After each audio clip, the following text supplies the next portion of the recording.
السلام علیکم ورحمۃ اللہ وبرکاتہ. Welcome to the learning Quran. The learning Quran میں خوش آمدید. اور ٹرانسلیشن کا سلسلہ جو الحمدللہ ہمارا سورۃ الاحزاب تک پہنچ چکا ہے. سورۃ الاحزاب ہم سٹارٹ کرنے لگے ہیں. چلیے سٹارٹ کرتے ہیں. بسم اللہ الرحمن الرحیم. یا ایھا النبی، اے نبی، اتق اللہ، آپ اللہ سے ڈرتے رہیں. ولا تطیع، اور کہا نہ مانیں. الکافرین، کافروں. والمنافقین، اور منافقوں. ان اللہ، بے شک اللہ.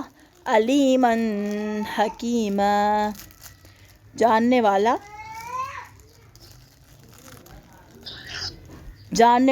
حکمت والا ہے. اے نبی اللہ سے ڈرتے رہیے اور کافروں اور منافقوں کا کہنا نہ مانیے. اللہ تعالیٰ یقیناً سب کچھ جاننے والا اور حکمت والا ہے.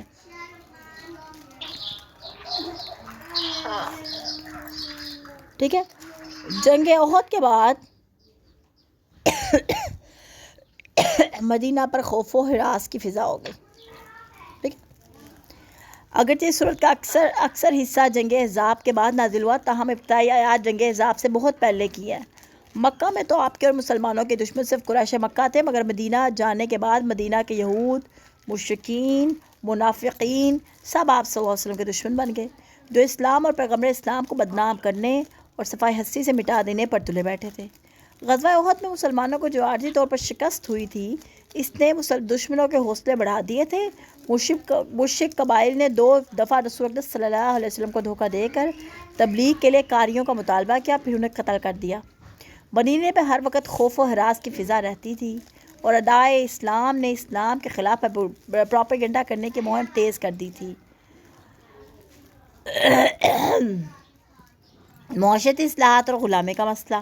اور یہی وہ دور تھا جس میں بذریعہ وہی مسلمانوں کی اخلاقی تربیت اور معاشرتی اصلاحات کا سلسلہ بھی جاری تھا. اور معاشرتی اصلاحات کے سلسلے میں ایک نہایت اہم مسئلہ غلامی کا تھا. عرب معاشرے میں غلامی کا اتنا زیادہ رواج تھا کہ اگر یوں کہا جائے کہ اس دور میں عرب آبادی کا آدھے سے زیادہ حصہ غلاموں پر مشتمل تھا تو غلط نہ ہوگا. پھر ان غلاموں کو آزاد انسانوں سے بہت حقیر اور کمتر درجے کی مخلوق سمجھا جاتا تھا، اور اسلام اس سلسلے میں کئی اصلاحات کرنا چاہتا تھا. غلام اور آزاد کی طبقاتی تقسیم ہوئی تھی. ٹھیک ہے. اس کی طبقاتی تسلیم. اسی سلسلے کی ایک کڑی یہ تھی کہ زید بن حارثہ آپ کا صلی اللہ علیہ وسلم کے غلام تھا، جس سے آپ نے آزاد کر کے اپنا متبنہ بنا لیا تھا. چنانچہ لوگ سیدنا زید کو زید بن محمد کہا کرتے تھے. یہ آزاد کردہ غلام بھی معاشرے میں وہ مقام نہیں رکھتے تھے جو آزاد لوگوں کا ہوتا تھا. گویا یہ معاشرتی عزت و وقار کے لحاظ سے ایک درمیانہ قسم کا تیسرا طبقہ بن جاتا، جو غلاموں سے اوپر ہوتا تھا، لیکن آزاد لوگ انہیں اپنا ہم پلہ قرار نہیں دیتے تھے. اس سلسلے میں اسلام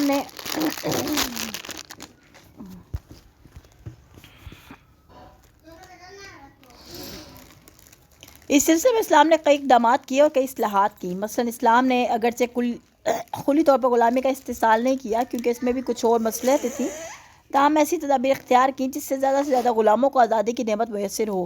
اور ایک داغانہ موضوع ہے آپ کے آزاد کردہ غلام زید کا سیدہ زینب سے نکاح. آزاد شدہ غلاموں کے سلسلے میں اسلام کا منشا یہ بھی تھا کہ کم از کم ایسے لوگوں کو آزاد لوگوں کے برابر درجہ دیا جائے.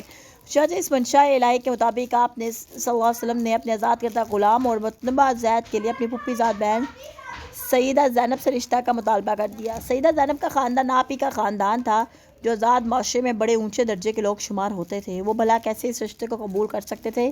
چنانچہ انہوں نے اسی بنا پر رشتے سے صاف انکار کر دیا. اور رشتے کا یہ مطالبہ چونکہ رسول اللہ صلی اللہ علیہ وسلم نے اپنی مرضی سے نہیں بلکہ اللہ کے حکم سے کیا تھا، لہذا ان لوگوں کے انکار پر بھی اسی صورت کی آیت نمبر 36 نازل ہوئی، جس میں سیدہ زینب کے رشتہ داروں کو مطلع کیا گیا کہ جب اللہ اور اس کا رسول کسی کام کا فیصلہ کر لے تو مومنوں کو کچھ اختیار باقی نہیں رہ جاتا. چنانچہ انہوں نے اللہ کے حکم کے سامنے سر تسلیم خام کر دیا، اور سیدنا زید اور سیدنا زینب کی شادی ہو گئی. مگر شادی کے بعد بھی زوجین کے تعلقات میں خوشگواری نہ آ سکی، اور اس کی وجہ وہی طبقاتی امتیاز تھا جو معاشرے میں جڑ پکڑ چکا تھا. آپ کا زید کو سمجھانا اور طلاق کی نوبت. سیدنا زینب نے اللہ کے حکم کے سامنے تو سر تسلیم کر دیا، مگر طبیعت کا یکدم بدل جانا ان کے پاس کی بات نہ تھی، اور وہ اپنے خاوند کا وہ احترام نہ کر سکیں جو ایک بیوی کو اپنے خاوند کا کرنا چاہیے.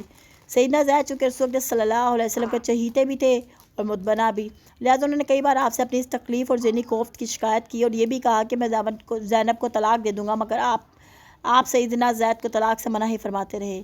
ہر مشکل کام کا آغاز نبی کی ذات سے۔ سیدنا زینب سے نکاح کا حکم۔ عرب معاشرے میں ایک اور بگاڑ بھی موجود تھا، جو یہ تھا کہ جو لوگ متبنہ کے کو ہر لحاظ سے اپنے حقیقی بیٹوں کی مانند قرار دیتے تھے، اور اس مسئلے میں بھی اسلام اصلاحی قدم اٹھانا چاہتا تھا، لیکن چونکہ یہ قدم انتہائی مشکل تھا اور جو شخص بھی اس بند دروازے کو کھولنے کا ارادہ کرتا اسے سارے عرب معاشرے کے تن و تشنیع کا ہدف بننا پڑتا تھا۔ اس سے اللہ تعالیٰ نے اس مشکل وقت کے لیے نبی کی ذات کو منتخب کیا، جن دونوں سیدہ زینب کو طلاق دینے کا سوچ رہے تھے۔ اسی دور میں آپ کو اللہ تعالیٰ کی طرف سے اشارہ مل چکا تھا کہ اب سیدہ زینب کا آپ سے نکاح کر دیا جائے۔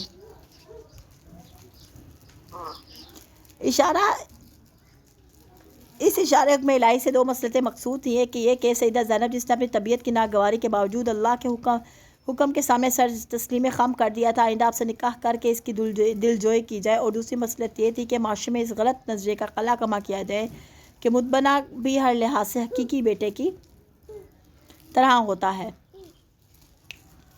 نکاح پر کافر و منافقوں کا طعن و تشنیع۔ جب آپ کو وحی سے سیدنا زینب سے نکاح کا اشارہ ملا تو آپ کے سامنے وہ سارے خطرات آنے لگے، جب سارے کے سارے دشمن آپ کو یہ طعنہ دیں گے کہ دیکھو اس نبی نے تو اپنی بہو سے نکاح کر لیا ہے، حالانکہ خود ہی بہو سے نکاح کرنا حرام بتاتا ہے۔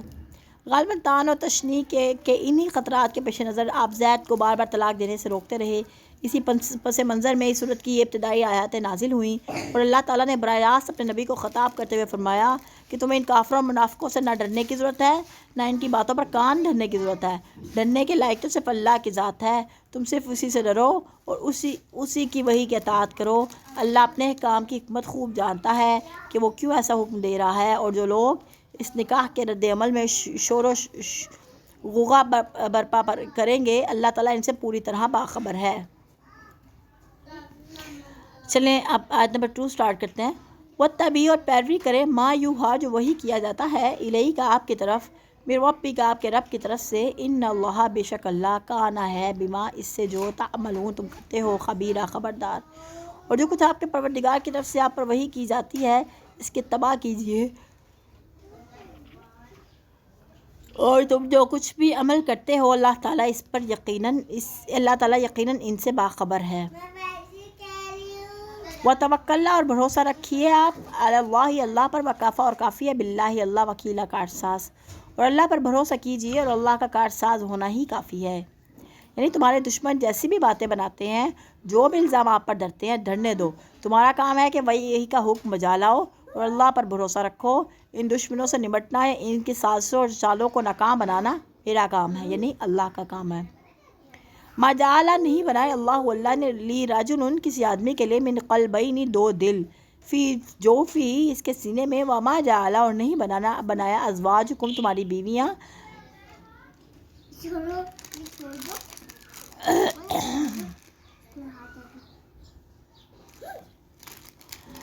اللہ وہ جنہیں تظاہرون تم ماں کہہ بیٹھتے ہو، منہن ان سے انہیں، امہاتکم تمہاری مائیں، وما جعل اور انہیں بنایا ادعیاءکم تمہارے منہ بولے بیٹے، ابناءکم تمہارے بیٹے، ذالکم یہ تم، قولکم تمہارا کہنا، بافواہکم اور اپنے منہ، واللہ اور اللہ یقول فرماتا ہے الحق کا حق، وہو اور وہ یہدی ہدایت دیتا ہے سبیل راستہ۔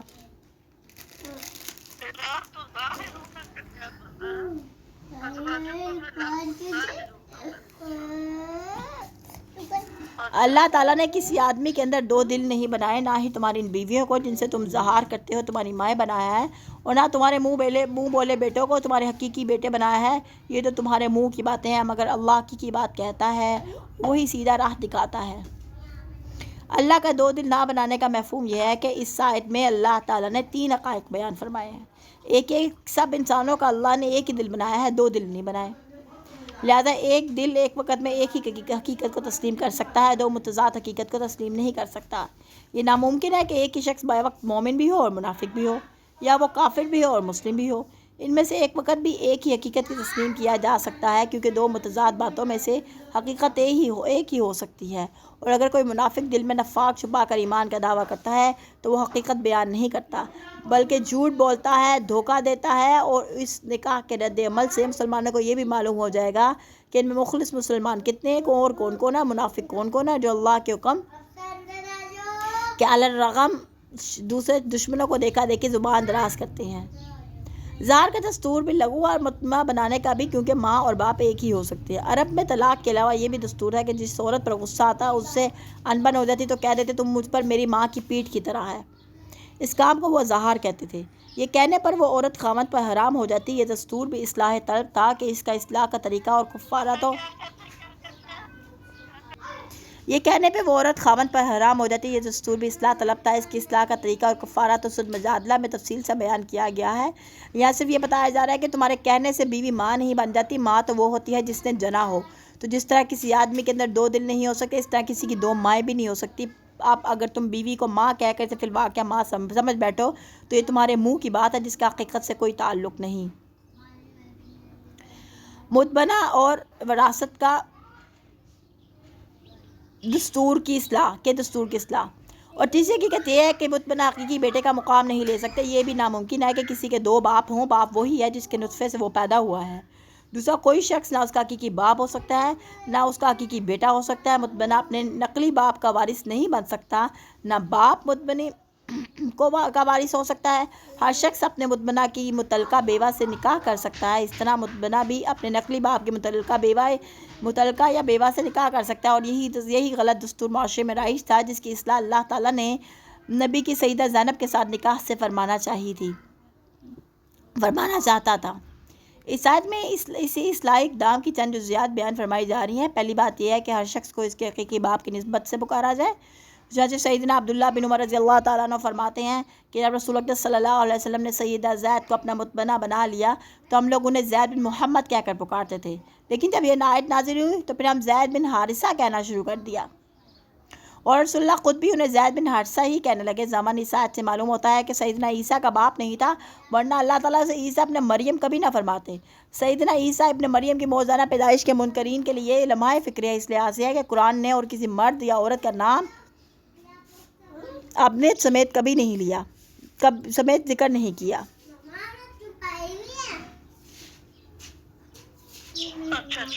ادعوہم، انہیں پکارو، لآبائہم، ان کے باپوں کی طرف، ہوا یہ اقسط زیادہ انصاف ہے، عند اللہ، اللہ کے نزدیک۔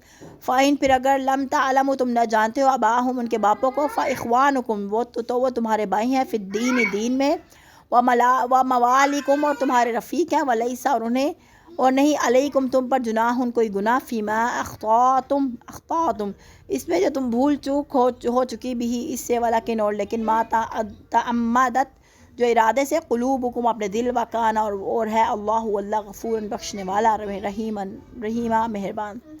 ان منہ بولے بیٹوں کو ان کے باپوں کے نام سے پکارا کرو، اللہ کے ہاں یہی انصاف کی بات ہے، اور اگر تم ان کے باپوں کے نام کا علم نہ ہو تو وہ تمہارے دینی بھائی اور تمہارے دوست ہیں، اور کوئی بات تم پر بھول چوک کی بنا پر کہہ دو تو اس میں تم پر کوئی گرفت نہیں، مگر جو دل کے ارادے سے کہو اس پر ضرور گرفت ہوگی۔ اللہ تعالیٰ یقیناً معاف کرنے والا ہے اور رحم کرنے والا ہے۔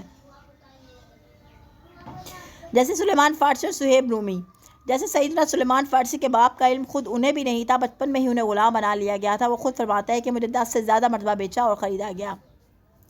اور جیسے سیدنا صہیب رومی جو اصل میں ایرانی تھے، مگر اہل روم نے جب فارس پہ حملہ کیا تو انہیں بچپن میں ہی قیدی بنا کر روم لے گئے تھے، اور دونوں صحابہ کرام اپنے والد کے نام تک معلوم نہ تھے۔ یعنی اگر کوئی کسی کو پیار سے بیٹا یا بیٹی کہہ دے، کسی کا احترام محلوظ رکھ کر کسی بزرگ کو باپ یا بزرگ عورت کو ماں کہہ دے، یا محض اخلاقاً یہ الفاظ استعمال کیے جائیں تو اس میں کوئی حرج کی بات نہیں ہے۔ حرج اس وقت واقع ہوتا ہے جب اگر کسی کو بیٹا یا بیٹی کہے تو حقیقی بیٹے یا بیٹی جیسے فرائض حقوق بھی اپنے اوپر لازم کر لے۔ اپنے آپ کو کسی دوسرے فرد یا قوم کی طرف منسوب کرنا کبیرہ گناہ ہے۔ جس طرح مومنوں کو حکم دیا کہ وہ کسی شخص کو اس کی حقیقی باپ ہی کی طرف منسوب کریں، کسی دوسرے کی طرف نہ کریں۔ اس طرح یہ بھی حکم ہے کہ کوئی شخص خود بھی اپنے آپ کو اپنے باپ کے علاوہ کسی دوسرے شخص یا کسی قوم کی طرف منسوب نہ کرے۔ چنانچہ سیدنا ابو ذر رضی اللہ تعالیٰ عنہ کہتے ہیں کہ آپ نے فرمایا جس سے دوسرے شخص کو جان بوجھ کر اپنا باپ بنائے وہ کافر ہو گیا۔ جو شخص اپنے تئیں دوسری قوم کا بتائے وہ اپنے آپ کا ٹھکانہ دوزخ میں بنا لے۔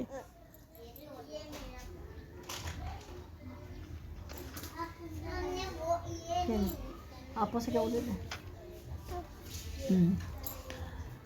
ہمارے ملک میں سید بننے کا ایک کسی اونچی ذات سے نسبت قائم کرنے کا عام رواج ہے۔ ایسے حضرات اس حدیث کے آئینے میں اپنا انجام دیکھ لیں۔ اس کا ایک مطلب تو یہ ہے کہ اس سلسلے میں تم سے پہلی رگزشیں ہو چکی ہیں وہ اللہ معاف کرنے والا ہے، اور دوسرا یہ کہ اگر تم نادانستہ کوئی ایسی بات کہہ دو یا بھول چوک کہہ دو تو ایسی خدائی بھی اللہ معاف کرنے والا ہے۔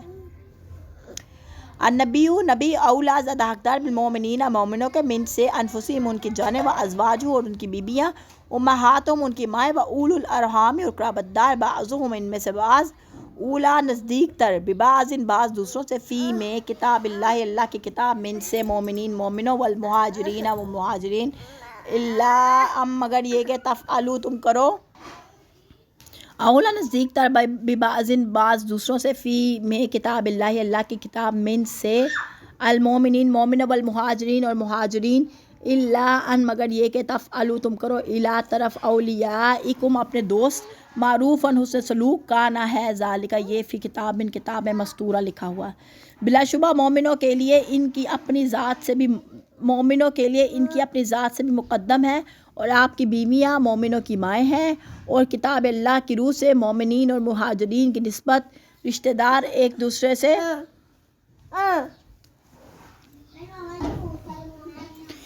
کے زیادہ ترکے کے حقدار ہیں۔ البتہ اگر تم اپنے دوستوں سے کوئی بھلائی کرنا چاہو تو کر سکتے ہو، کتاب اللہ میں یہی کچھ لکھا ہوا ہے۔ آپ مومنوں کے ان کی ذات سے بھی زیادہ خیر خواہ ہیں۔ اس آیت کے بھی دو مطلب ہیں۔ ایک مطلب یہ ہے کہ تم خود بھی اپنے اتنے خیر خواہ نہیں ہو سکتے جتنا کہ نبی تمہارا خیر خواہ ہے۔ پھر اس کے دو پہلو یہ ہیں کہ ایک دینی اور دوسرا دنیاوی۔ دینی لحاظ سے آپ کی تمام امت کو آپ ہی کی وسادت سے ہدایت کا رستہ ملا جس میں ہماری دینوی اور آخروی فلاح ہے۔ آپ ہمارے معلم بھی ہیں، مربی بھی ہیں، اس لحاظ سے آپ تمام امت کے روحانی باپ بھی ہوئے، روحانی استاد بھی ہوئے، اور دینی پہلو میں آپ کی سب سے زیادہ خیر خواہی درج الحدیث میں واضح ہوتی ہے۔ سیدنا ابو ہریرہ کہتے ہیں کہ آپ نے فرمایا جتنے بھی مومن ہیں میں ان کا سب کا دنیا اور آخرت کے کاموں میں سب لوگوں سے زیادہ حقدار اور خیر خواہ ہوں۔ جو مومن مرتے وقت مال و دولت چھوڑ جائے اس کے وارث اس کے عزیز و اقارب ہوں گے۔ اچھا،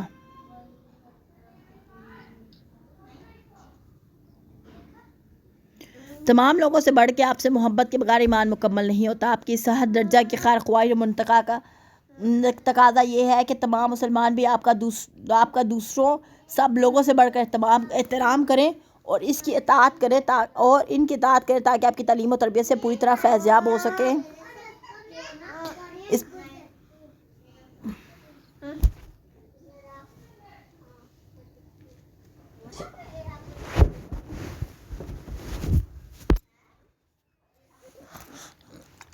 اچھا، پوری طرح فیض یاب ہو سکے، اور اس پہلو پر درج حدیث کی احادیث روشنی ڈالتی ہیں۔ سیدنا انس بن مالک رضی اللہ عنہ فرماتے ہیں کہ آپ نے فرمایا تم میں سے کوئی شخص اس وقت تک مومن نہیں ہو سکتا جب تک کہ اس کو میری محبت اولاد والدین اور سب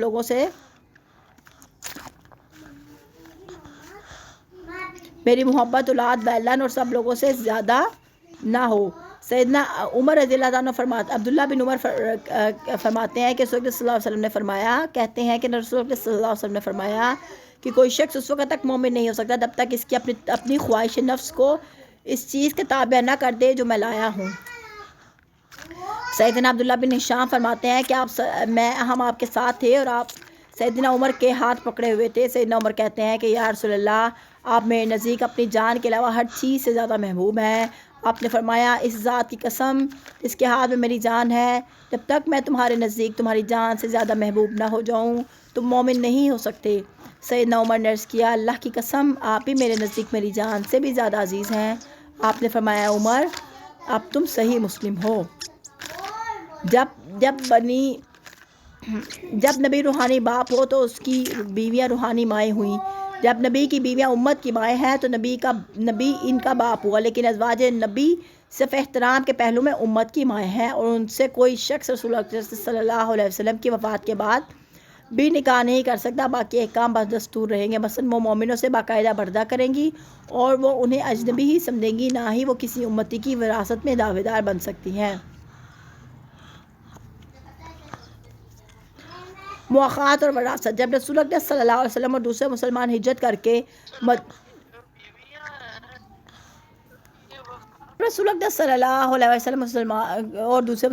کر کے مدینہ تشریف لایا تو ایک نہایت اہم مسئلہ مہاجرین کی آباد کاری اور ان کے ذریعے معاش کا بھی تھا، جو اس نوزائیدہ مسلم ریاست کے لیے فوری طور پر حل طلب تھا. آپ نے اس نازک مسئلے کو حل بھی نہایت دانش مندی سے کام لیا. ایک مہاجر کو ایک انصاری کے ساتھ ملا کر اس کی آبادی اور اس کے معاش کی ذمہ داری اس پر ڈال دی. اس ذمہ داری کو انسان نے بڑی فراخ دلی سے قبول کیا. اس سلسلے کو مواخات کہتے ہیں. آپ نے سیدنا انس بن مالک رضی اللہ تعالیٰ عنہ کے گھر میں مختلف اوقات کی 3 مجالس میں تقریباً 43 مہاجرین کو اتنے ہی انصار کا بھائی بنا دیا. اس سے عارضی طور پر مہاجرین کی آباد کاری اور معاش کا مسئلہ حل ہو گیا. پھر یہ بھائی چارہ اس حد تک بڑھا کہ وہ ایک دوسرے کے مہاجر کی وراثت اس کے انصاری بھائی کو ملتی تھی اور انصاری کی اس کے مہاجر بھائی کو.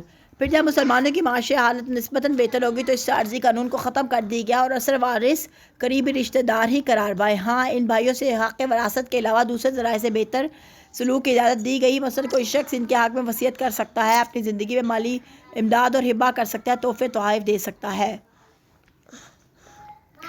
یعنی مواخات کے بھائیوں کو ایک دوسرے کا وارث بنا دیا. ایک عارضی قانون تھا. مستقل قانون شریعت یہی ہے کہ وراثت کے حقدار قرابت دار ہی ہوتے. وائز اور جب اخذنا ہم نے لیا من النبیین نبیوں سے میثاقہم قوم ان کا عہد ومن کا اور تم سے ومن نوح اور نوح سے وابراہیم اور ابراہیم سے وموسیٰ اور موسیٰ وعیسیٰ ابن مریم اور مریم کے بیٹے عیسیٰ سے واخذنا اور ہم نے لیا منہم ان سے میثاقا عہد غلیظا پختہ. اور اس عہد کو یاد رکھو جو ہم نے سب نبیوں سے لیا اور آپ سے بھی اور نوح سے ابراہیم سے موسیٰ سے اور عیسیٰ ابن مریم سے بھی. ان سب سے ہم نے پختہ عہد لیا تھا. انبیاء کا عہد کیا ہے؟ انبیاء کا عہد الست الگ ہے اور یہ قرآن پاک میں جگہ آیا ہے اور وہ عہد تھا کہ ہر پیغمبر اپنے سے پہلے پیغمبروں کی ان کی کتابوں کی تصدیق کرے گا، اللہ کے ہر حکم کی سب سے پہلے خود اطاعت کرے گا، پھر دوسروں سے کرائے گا، اللہ تعالیٰ کے پیغام کو بلا کم و کاست دوسروں تک پہنچائے گا اور ان احکام کو عملاً نافذ کرنے میں اپنی مقدور پر کوشش سے دریغ نہ کرے گا. اور اس مقام پر اس عہد کو یاد دلاتے اور بالخصوص کہنے سے مراد یہ ہے کہ آپ جو منہ بولے رشتوں کے معاملے میں جہالت کی رسم توڑنے سے جھجک رہے ہیں، دشمنوں کے دن و تشنیع سے ڈر رہے ہیں، تو ان لوگوں کی قطعاً پرواہ نہ کیجیے. دوسرے پیغمبروں کی طرح آپ سے بھی ہمارا پختہ معاہدہ ہے کہ جو کچھ بھی ہم تمہیں حکم دیں گے اسے بجا لاؤ گے اور دوسروں کو اس کی پیروی کا حکم دو گے. لہذا جو خدمت ہم آپ سے لینا چاہتے ہیں اسے بلا تعامل سر انجام دو اور شماتت عادات کا خوف نہ کھاؤ. لیسألا تاکہ وہ سوال کرے الصادقین سچے ان سے صدقہم ان کی سچائی و اعد اور اس نے تیار کیا للکافرین کافروں کے لیے عذابا الیما دردناک عذاب. تاکہ اللہ تعالیٰ سچے لوگوں سے ان کی سچائی کے بارے میں سوال کرے اور کافروں کے لیے ہم نے دردناک عذاب تیار کر رکھا ہے. انبیاء کے عہد کی ان سے باز پرس بھی ہوگی اور محض عہد لینے تک کا معاملہ نہیں ہوتا تھا، بلکہ اللہ تعالیٰ قیامت کے دن اس عہد سے متعلق پیغمبروں سے بھی سوال کریں گے. ان کی بھی باز پرس ہوگی. انہیں بھی پوچھا جائے گا کہ آیا تم نے اپنی قوم کو میرا پیغام دیا تھا، پھر اس قوم نے تمہیں کیا جواب دیا، یا تمہاری دعوت کا رد عمل کیا ہوا تھا؟ یہ مطلب تو ربط مضمون کے لحاظ سے تاہم یا رسولوں کے بجائے صادقین کا لفظ آیا ہے. گویا ہر ایماندار سے اس کے عہد کے متعلق سوال کیا جائے گا. پھر جن لوگوں نے اللہ کے ساتھ کیے ہوئے عہد کو پورا کیا ہوگا وہی لوگ صادق العہد قرار پائیں گے. ہمارا یہاں پہ فرسٹ رکوع مکمل ہو گیا الحمدللہ. نیکسٹ ویڈیو میں ملاقات کرتے ہیں. اللہ حافظ.